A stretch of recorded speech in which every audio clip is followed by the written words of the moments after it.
L'atterrissage d'urgence d'un avion militaire nigérien C-130 à l'aéroport de Bobo-Dioulasso le 8 décembre 2025 a été vivement dénoncé par la Confédération des États du Sahel. L'appareil, qui transportait 2 membres d'équipage et 9 soldats, avait pénétré l'espace aérien confédéral sans autorisation. Les autorités burkinabées ont immédiatement ouvert une enquête, qualifiant cet incident de grave et inamical. La Confédération a souligné l'importance du respect de sa souveraineté aérienne et a annoncé la mise en alerte maximale de ces dispositifs de défense.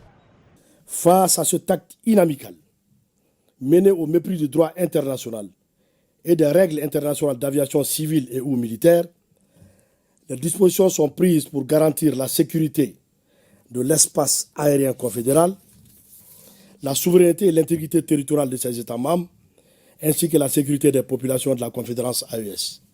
Le Nigeria a précisé que l'atterrissage était une mesure de précaution suite à un problème technique survenu après le décollage de Lagos lors d'un vol de convoyage vers le Portugal. Selon l'armée de l'air nigériane, la procédure a respecté les protocoles internationaux et l'équipage est sain et sauf. Abuja a insisté sur le fait qu'il ne s'agissait pas d'une intrusion délibérée et a rappelé son engagement à respecter les normes de sécurité aérienne.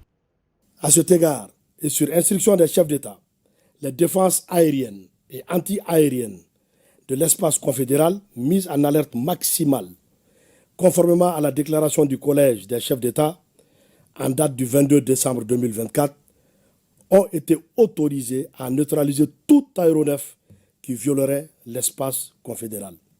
L'incident survient dans un contexte de tension régionale exacerbée par le déploiement d'avions nigérians au Bénin, mécanisme de la CEDEAO pour contrer un putsch. La Confédération des États du Sahel, qui a quitté la CEDEAO en janvier 2025, considère toute intrusion aérienne non autorisée comme une menace à son intégrité et a renforcé la sécurité de son espace aérien, avertissant clairement ses voisins.